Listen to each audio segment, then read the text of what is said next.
الحمد لله والصلاة والسلام على سيدنا محمد وعلى آله وأصحابه أجمعين. الحمد لله والصلاة والسلام على سيدنا محمد وعلى آله وأصحابه أجمعين. أما بعد فأعوذ بالله من الشيطان الرجيم. بسم الله الرحمن الرحيم. ثم لآتينهم من بين أيديهم ومن خلفهم وعن أيمانهم وعن شمائلهم ولا تجد أكثرهم شاكرين. وقال الله تعالى إن الإنسان لربه لكنود. صدق الله العظيم. اللهم صل على سيدنا محمد النبي الأمي وعلى آله وأصحابه وسلم. اللهم صل على سيدنا محمد النبي الأمي وعلى آله وأصحابه وسلم. میرے معزز مسلمان بزرگوں، عزیز بھائیوں اور امت مسلمہ کے مقدس ماں اور بہنوں، اللہ نے انسان کو نعمتیں عطا فرمائی ہیں اور نعمتوں کے بڑھوتری کے لیے شکر کی عبادت بھی عطا فرمائی ہے۔ ناشکری محرومی کا دوسرا نام ہے۔ جو جتنا ناشکری کرتا ہے اتنے ہی اللہ کی نعمتوں سے محروم ہوتا چلا جاتا ہے۔ بس اوقات اللہ اس ناشکری کی نحوست سے نعمتوں ہی سے محروم کر دیتا ہے، اور بس اوقات نعمتیں باقی رہ جاتے ہیں لیکن ان کی نعمت کی کیفیت بجائے نعمت کے عذاب بن جاتی ہے۔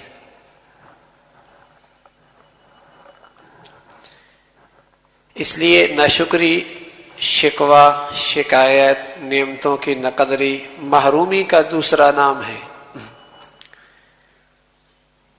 چونکہ یہ بہت بڑا گناہ تھا اور شکر بہت بڑی عبادت تھی، ان دونوں کی شدت اور عظمت شیطان بھی سمجھتا تھا، اس لیے اس نے کہا لآتینہم من بین ایدیہم ومن خلفہم وعن ایمانہم وعن شمائلہم ولا تجد اکثرہم شاکرین۔ میں ان کے دائیں سے، بائیں سے، آگے سے، پیچھے سے آؤں گا اور انہیں بجائے شکر گزاری کے ناشکرا بناؤں گا۔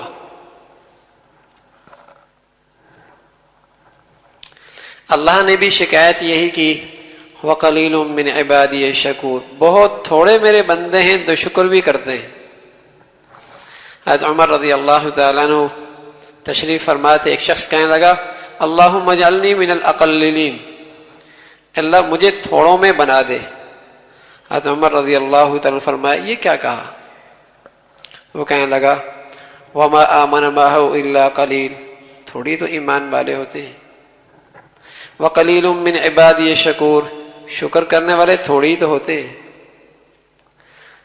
آمنوا وعملوا الصالحات وقلیل معہم، ایمان والی زندگی اختیار کرنے والے تھوڑی تو ہوتے ہیں۔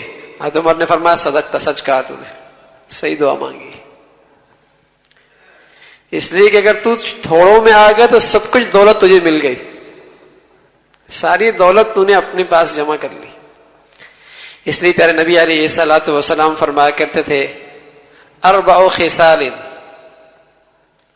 من اعطیہن اعطی خیر الدنیا والآخرہ، قلبا شاکرا ولسانا ذاکرا وبدنا علی البلاء صابرا وزوجة لا تبغیہ خونا فی نفسها ومالہ او کما قال علیہ الصلوۃ والسلام۔ فرمایا جسے اللہ نے 4 خصلتیں دے دی اس نے تو دنیا آخرت کی ساری خیری ہی سمیٹ لی۔ فرمایا ایک اللہ کی یاد کرنے والی زبان، دوسرا صبر اور مشقت اور مجاہدہ برداشت کرنے والا بدن، تیسری ایسی بیوی جو اپنے نفس کے اندر بھی خیانت نہ کرے، اپنی میاں کے مال کے اندر بھی خیانت نہ کرے، اور چوتھی چیز فرمائی قلبا شاکرا، شکر کرنے والا دل۔ اسے تو ساری خیریں مل گئی، لیکن جب اللہ نینتا ہے تو یہ انسان بڑا نادان ہے، اپنی اوقات ہی کو بھول جاتا ہے کہ میرا بھی کوئی محسن ہے، میں بھی کسی کے در کے چوکھٹ کا فقیر اور محتاج ہوں، کسی کا مجھ پہ کرم ہے تو آج لوگ مجھے عزت دیتے ہیں، کسی کا فضل ہے تو آج مجھے کھانے کے لیے کچھ میسر ہے، کسی کی عنایت ہے تبھی تو عزت کا چھت مل چکا ہے، کسی مولا نے نظر کرم فرمایا تبھی تو بھیکاری اور جسے کہیں گے در در کے چکر نہیں لگا رہا، عزت سے گھر پہ کھا رہا ہوں۔ لیکن جب ملتا ہے تو یہ انسان اپنی اوقات ہی کو بھول جاتا ہے۔ حضرت ابو ہریرہ رضی اللہ تعالیٰ عنہ فرمانے لگے، پیارے نبی علیہ الصلوۃ والسلام نے فرمایا ایک موقع پہ کہ بنی اسرائیل کے 3 شخص تھے، ایک ابرص تھا، ایک اقرا تھا، ایک اعمیٰ تھا۔ ابرص سارے جسم داغدار، برص کی بیماری تھی۔ دوسرا اقرا، سر کے بال نہیں تھے۔ تیسرا اندھا تھا۔ اللہ نے ان کا امتحان کرنا چاہا۔ ایک فرشتہ انسانی شکل میں آ کر کہنے لگا ابرص سے، ایو شیء احب الیک، ارے کیا چاہتے ہو، کیا آرزو اور تمنا ہے، کس چیز کی پسند ہے؟ کہا بھائی جلد اچھی ہو جائے، جسم اچھا ہو جائے، اور جو میں لوگوں کی نظروں سے گر چکا ہوں اس بیماری کی وجہ سے، یہ کیفیت ختم ہو جائے، اچھا جسم چاہتا ہوں۔ اس نے کہا ای المال احب الیک، مال کون سا پسند ہے؟ کہنے لگا ابل، اونٹ مل جائے۔ اللہ کی شان، اس نے ہاتھ پھیرا فرشتے نے جو انسانی شکل میں تھا، اس کا جسم ٹھیک ہو گیا۔ اللہ نے اسے ایک ناقہ، ایک اونٹنی دے دی، اور جانے والے نے دعا بھی کر دی، اللہ تیرے مال میں برکت دے دے۔ کیا ہوا؟ یہ اونٹنی سے اونٹ ہی بنتے چلے گئے، اور ایک بہت بڑا وادی ان اونٹوں سے بھر گئی۔ دوسرے شخص کے پاس آیا، کیا چاہیے؟ ایو شیء احب الیک، تم کیا چاہتے ہو، کیا پسند ہے؟ کہنے لگا بال نہیں ہے، خوبصورت بال مل جائیں، لوگ محفل سے اٹھا دیتے ہیں، مجھے بھی شرم آتی ہے کسی محفل میں جاتی ہوئی ہے، بال چاہیے۔ اس نے سر پہ ہاتھ پھیرا، بال آ گئے۔ کہا ایو شیء احب الیک، ایو شیء احب الیک، اور کیا چاہیے؟ کہا مال چاہیے، اور مال میں بھی گائیں چاہیے، البقرہ۔ اللہ کی شان، اللہ نے اس کی دعا بھی قبول کر لی، اسے بقرہ گائیں مل گئی، اور اس کی بھی ایک وادی بھر گئی گائیں سے۔ تیسرے کے پاس گیا، اس سے کہا کیا حال ہے، کیا چاہیے؟ کہا بینائی نہیں ہے،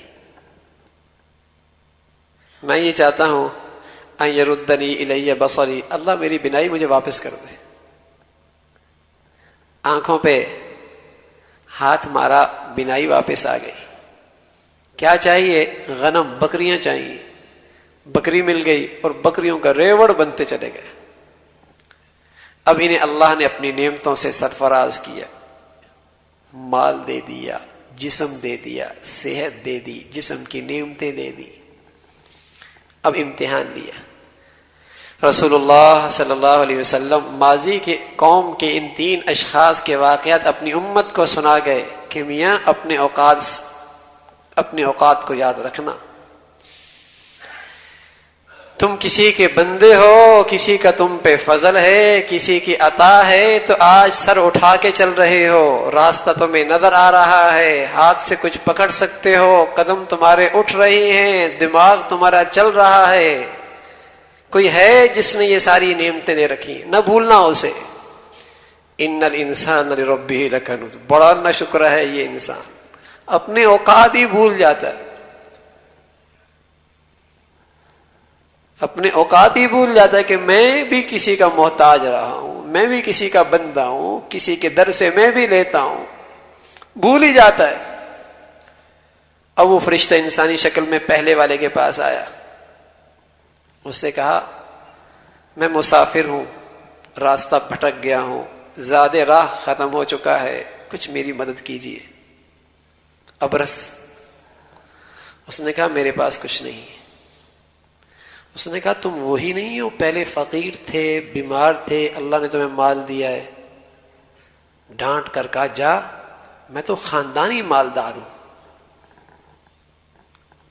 کئی پشتوں سے ہمارا سرمایہ چلا رہا ہے، ہمیں تو وراثت ہی اتنی ملی ہے، ہمیں تو وراثت ہی اتنی ملی ہے۔ دوسرے کے پاس گیا، اس نے بھی یہی انداز اختیار کیا، یہی معاملہ کیا۔ تیسرے کے پاس گیا، اس نے کہا ہاں میری کیفیت واقعی ایسی تھی، اللہ کا فضل ہے کہ آج میں اس حالت پر ہوں، اللہ کا فضل ہے کہ میں اس حالت پر ہوں، ورنہ میں کہاں اس کا مستحق، میری کہاں اتنی حیثیت کہ یہ نعمتیں یہ عطا مجھے ملتی، اللہ کا فضل ہوا کہ اس نے کچھ دے دیا۔ اللہ کے نام پہ لے رہے ہو، جتنا چاہیے سب لے لو۔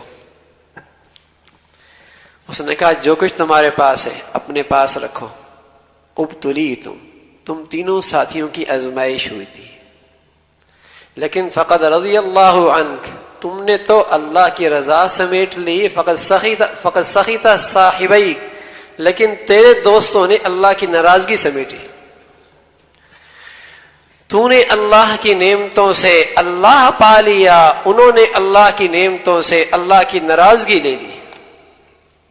تو اللہ نعمتیں دیتا ہے، ان نعمتوں کے ذریعے اللہ بھی ملا کرتا ہے، ان نعمتوں کے ذریعے ان نعمتوں میں اضافہ بھی ہوا کرتا ہے۔ لیکن آج کا انسان ایسا نہ شکرا ہوا کہ ان نعمتوں کو استعمال کر کے نہ اللہ کو ساتھ لیتا ہے، نہ ان نعمتوں کی حفاظت کر پاتا ہے۔ یہ نعمتیں بجائے نعمتیں بننے کے آج عذاب بن رہی ہیں، اس کے اپنے شکوے کرنے کی وجہ سے، نہ شکری کی وجہ سے۔ شکایتیں ہیں، شکوے ہیں، تقدیر پر اعتراض ہیں، یہ نہیں سوچتا کہ میں ناشکری کتنی کر رہا ہوں۔ الشکر قید الموجود وصید المفقود، عجیب عبادت ہے یہ تو۔ اس شکر کی عبادت ایسی ہے کہ جو نعمتیں مولا نے دے رکھی ہیں، ارے اس شکر کی عبادت سے وہ محفوظ ہو جاتی ہیں۔ جو آنکھوں سے نظر نہیں آ رہی، یہ شکر کی عبادت انہیں کھینچ کھینچ کے شکار کر لیتی ہے۔ الشکر قید الموجود وصید المفقود، جو موجود ہے انہیں قید کر لیتی ہے یہ عبادت، اور جو نہیں ہے یہ شکر کی عبادت انہیں شکار کر لیتی ہے۔ بہت ساری چیزوں کے بارے میں اللہ نے فرمایا ہم چاہیں گے تو دے دیں گے، فسوف یغنیہم اللہ من فضلہ ان شاء، ہم چاہیں گے تو دے دیں گے۔ وَيَكْشِفُ مَا تَدْعُونَ إِلَيْهِ إِن شَاءَ، اگر ہم چاہیں گے تو دعا قبول کر لیں گے۔ وَيَغْفِرُ لِمَن يَشَاءُ، ہم چاہیں گے تو معاف کر دیں گے۔ وَيَرْزُقُ مَن يَشَاءُ، ہم چاہیں گے تو روزی دے دیں گے۔ وَيَتُوبُ اللَّهُ عَلَى مَن يَشَاءُ، چاہیں گے تو رحمت کے ساتھ متوجہ ہو جائیں گے۔ لیکن میرے عزیزو، جب بات شکر کی آئی، جب عبادت شکر کا مسئلہ آیا، تو اللہ نے یہ نہیں کہا کہ ہم چاہیں گے، بلکہ کہا لَأَزِيدَنَّ، ارے اتنا دیں گے، ضرور دیں گے، پکی بات ہے، شک نہ کرنا، دیں گے دیں گے۔ لَإِن شَكَرْتُمْ لَأَزِيدَنَّكُمْ، شکر کرو گے تو ضرور دیں گے۔ وہاں یہ نہیں فرمایا ہم چاہیں گے تو، وہاں تو دینا ہی دینا ہے۔ اور اتنا زوردار کلام ہے، سبحان اللہ، اتنا زوردار کلام ہے کہ اردو کے اندر اس کو آپ صحیح رنگ پہ پیش ہی نہیں کر سکتے۔ عربی ہے، لَأَزِيدَنَّكُمْ، پکی ٹھکی بات ہے، ملے گا۔ ایسی عبادت ہے، لیکن آج ناشکری کر کے اپنے آپ کو خود محروم کر رہا ہے۔ ہر شخص محروم کر رہا ہے اپنے آپ کو۔ غریب بھی محروم کر رہا ہے کہ اسے نہیں ملنا، امیر بھی محروم کر رہا ہے کہ جو ملی ہوئی نعمتیں ہیں اللہ نے ان کے اندر سے نعمت کی کیفیت ختم کر دی۔ غریب کے پاس جھونپڑی ہے، ناشکری کر رہا ہے، نہیں ملنا آگے۔ امیر کے پاس محل ہے، لیکن محل کے اندر بھی اللہ نے نعمت کی کیفیت چھین لی، اب اس محل کے اندر بھی سکون نہیں ہے۔ جس کے پاس بیٹا نہیں ہے وہ بھی ناشکری کر رہا ہے، جس کے پاس اولاد ہے وہ بھی ناشکری کر رہا ہے۔ اللہ نے اس کے اندر اولاد کی نعمت کا کیفیت چھین لی، اور یہی اولاد مصیبت بنی ہوئی ہے۔ تو ہر شخص امیر ہے، غریب ہے، بہت رکھنے والا ہے، کچھ بھی نہیں ہے، سبھی ناشکری ہے، اور ناشکری سے اپنے آپ کو محروم کر رہے ہیں کہ اللہ نعمتوں سے محروم کر رہا، یا نعمتوں کی کیفیت سے محروم کر رہا۔ تو عجیب عبادت ہے یہ شکر کی، اور بڑا گناہ ہے ناشکری، بڑا گناہ ہے۔ جب اللہ رب العزت نے سب سے پہلے رسول کی تعریف کرنا چاہی، حضرت نوح علیہ السلام سب سے پہلے رسول ہیں انسانیت کے، نبی آدم علیہ السلام، رسول پہلے نوح علیہ السلام، تو کیا فرمایا؟ انہ کان عبدا شکورا، بڑا شکر گزار بندہ ہے۔ بلکہ انسانیت کی نئے سرے سے نسل ہی اس نبی سے چلی ہے، اس رسول سے چلی ہے۔ عذاب نوح کی صورت میں ساری انسانیت ختم، چند لوگ کشتی پہ سوار تھے، اسی سے پھر انسانیت کی نسل چلی، اور انسانیت کو سمجھایا کہ تمہارا یہ دادا، تمہارا یہ ابا، ہاں جس سے انسانیت کی نسل چلی ہے، اس کے اندر بھی بڑا کمال یہی تھا کہ شکر گزار بندہ تھا، تبھی تو اللہ نے اس کی نسل کو اتنا بڑھا دیا۔ انہ کان عبدا شکور، بڑا شکر گزار بندہ تھا۔ اللہ نے قرآن مجید میں دو بندوں کے بارے میں فرمایا، نعم العبد، نعم العبد، بڑے ہی پیارے بندے۔ ایک حضرت ایوب علیہ السلام کے بارے میں فرمایا، بڑا پیارا بندہ ہے، اللہ نے اس پر آزمائشوں کی انتہا کر دی، اس اللہ کے بندے نے صبر کی انتہا کر دی۔ دوسرا حضرت سلیمان علیہ السلام، جس پر اللہ نے نعمتوں کی انتہا کر دی، اس بندے نے شکر کی انتہا کر دی۔ ان نعم الگ، بڑا پیارا بندہ ہے۔ تو آج شکر نہیں ہے، نہ شکری ہے، شکر نہیں ہے، آج شکوے ہیں۔ یہ نہیں سوچتا آج کا مسلمان کہ میں نے اس نعمت کا شکر ادا کیے، کتنا کیا جو اللہ نے دیا ہے۔ آج رونا ہے کہ یہ نعمت چلی گئی، شکر کتنا کیا اس کے۔ لقد كان لسبإ في مسكنهم آية جنتان عن يمين وشمال كلوا من رزق ربكم واشكروا له بلدة طيبة ورب غفور فأعرضوا فأرسلنا عليهم سيل العرم وبدلناهم بجنتيهم جنتين ذواتي أكل خمط وأثل وشيء من سدر قليل ذلك جزيناهم بما كفروا وهل نجازي إلا الكفور۔ بڑی خوشحال قوم، ترقی یافتہ قوم، کھیتی شاندار، زراعت عمدہ، باغات سبز و شاداب، فضا ایسی شاندار کہ اگر کوئی شخص مریض بھی اس علاقے سے گزرتا تو اللہ اس فضا کی برکت سے اسی بھی صحت دے دیتا۔ کسی کے جسم میں جوئیں ہوتی، اس کی جوئیں مر جاتی اس فضا کے اندر۔ ایسی فضا، ایسا موسم، ایسا پرفضا مقام، اللہ نے باغات دے رکھے، انتہائی نظر تک باغ ہی باغ، دائیں طرف بھی بائیں طرف بھی، شاندار نہری نظام، اعلی قسم کے ڈیم، زمین نہایت عمدہ۔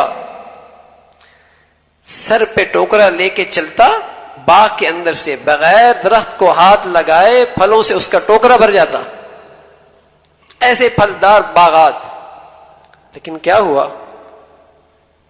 وَهَلْ نُجَازِي إِلَّا الْكَفُورَ، نہ شکری کا گناہ کیا، اللہ رب العزت نے ساری نعمتوں سے معروم کر دیا، ہاتھ ملتے رہ گئے، افسوس کرتے رہ گئے۔ ماضی کے قوم کا یہ واقعہ امت مسلمہ کے لیے سبق ہے، ہر مرد عورت کے لیے سبق ہے کہ اگر اپنی زندگی کے اندر نعمتیں دیکھنا چاہتے ہو اور نعمتوں سے فائدہ اٹھانا چاہتے ہو تو اللہ کے لیے ناشکری کا گناہ چھوڑ دو، ناشکری کا گناہ چھوڑ دو، ورنہ جو ہے یہ بھی چلا جائے گا۔ ناشکر آدمی کو کبھی اللہ نہیں دیتا۔ عام طور پہ یہ ذہنوں میں آتا ہے کہ کتنے بڑے کافر ہیں، کتنے بڑے ناشکر ہیں، ان کے پاس تو دولت اتنی، مال اتنا، کاروبار بڑا۔ سچ کہہ رہا ہوں میرے عزیزو، وہ مالدار نہیں ہیں، مال کے چوکیدار ہیں۔ دیکھ لو ذرا ان کی زندگیاں قریب جا کر، کیسے بے چین ہیں، کیسے تڑپ رہے ہیں، کیسے بے سکون ہیں، کیسی راتوں کی نیندوں سے محروم ہیں۔ وہ تو بیچارے چوکیدار ہیں۔ فلا تعجبك اموالهم ولا اولادهم انما يريد الله ليعذبهم بها في الحياة الدنيا۔ اللہ ایمان والوں سے کہہ رہا ان کی مال و دولت دیکھ کر نہ رشک کرنا، یہ تو ایک صورت عذاب کی ہے ان کی، تمہیں کیا پتا وہ کس عذاب میں مبتلا ہو رہے ہیں۔ اس لیے ناشکر آدمیوں کو بھی اللہ نعمت سے فائدہ نہیں اٹھانے دیتا، چوکیداری کرتا ہے اس سے۔ اس لیے میرے عزیزو، ہم شکر گزار بندے بنے، مولا کے شکر گزار بندے بنے کہ جتنی اللہ کی نعمتیں بڑھتی چلی جائیں، عطا بڑھتی چلی جائے، اتنی ہماری طرف سے شکر گزاری بڑھتی چلی جائے، اطاعت بڑھتی چلی جائے۔ شکر کی حقیقت کیا ہے؟ بلکہ آج ہمارا مسئلہ ہمارے شہر کا، ہمارے وطن کا، جہاں اور بہت سارے مسائل ہیں، ارے قرآن اللہ کا کلام ہے، سچا کلام ہے، یہ صرف ماضی کے قوموں کے لیے نہیں ہے، میرے اور آپ کے لیے بھی ہے۔ یہ صرف دیگر قوموں اور ملکوں کے حالات نہیں بیان کرتا، میرے اور آپ کے شہر اور وطن کی بھی حالات بیان کرتا ہے۔ وَضَرَبَ اللَّهُ مَثَلًا قَرْيَةً كَانَتْ آمِنَةً مُطْمَئِنَّةً يَأْتِيهَا رِزْقُهَا رَغَدًا مِنْ كُلِّ مَكَانٍ فَكَفَرَتْ بِأَنْعُمِ اللَّهِ۔ ہم نے کراچی والوں کو، پاکستان والوں کو بڑا امن دیا تھا، کراچی والوں کو اتنا امن کہ جو آتا فٹ پاتھ پہ بھی سو جاتا، رات کو جو بھی آتا یہاں سے پیٹ بھر کے جایا کرتا تھا، ہر شخص مطمئن تھا، سکون تھا، ہر شخص کی خوشحالی تھی، سکون سے رہتا تھا۔ کانت آمنۃ مطمئن، امن بھی تھا، سکون بھی تھا، حالات سازگار تھے، موسم اچھا تھا، تجارتوں کے ماحول اچھے تھے، تجارت کرنا آسان تھا، سفر کرنے آسان تھے۔ کانت آمنۃ مطمئن، لیکن کیا ہوا؟ فکفرت بانعم اللہ، انہوں نے اللہ کی نعمتوں کی ناشکری کرنا شروع کر دی۔ کوئی ایک نعمت ایسی بتائیں جس کا اللہ کا شکر ادا کیا ہو؟ کوئی ایک، کوئی ہے؟ فکفرت بانعم اللہ، مال والے نے دولت کی ناشکری کی، تاجر نے تجارت میں ناشکری کی، ملازم نے ملازمت میں ناشکری کی، غریب نے اپنے غربت میں رہ کر جو اللہ کی نعمتیں ان کی ناقدری کی، امیر نے اپنی امیری کے اندر رہ کر اللہ کی نعمتوں کی ناقدری کی۔ ہر شخص نے جس کو جہاں موقع ملا اللہ کی نعمتوں کی خوب ناقدری کی۔ فکفرت بانعم اللہ، خوب ناقدری کی۔ فاذاقها اللہ لباس الجوع والخوف، اس ناقدری کی سزا یہ ملی کہ اللہ نے انہیں خوف اور بھوک کے لباس پہنا دیا۔ اللہ کے کلام کی تعبیر ہے کہ جس طریقے سے انسانی جسم سے لباس جدا نہیں ہوتا، اسی طرح سے ان کے اندر کا، ان کے اوپر سے خوف جدا نہیں ہوتا۔ سو رہا ہے، جاگ رہا ہے، دفتر میں ہے، فیکٹری میں ہے، گھر میں ہے، دسترخوان پہ بیٹھا ہے، شادی کی محفل میں، ارے خوف اس کی جان نہیں چھوڑ رہا۔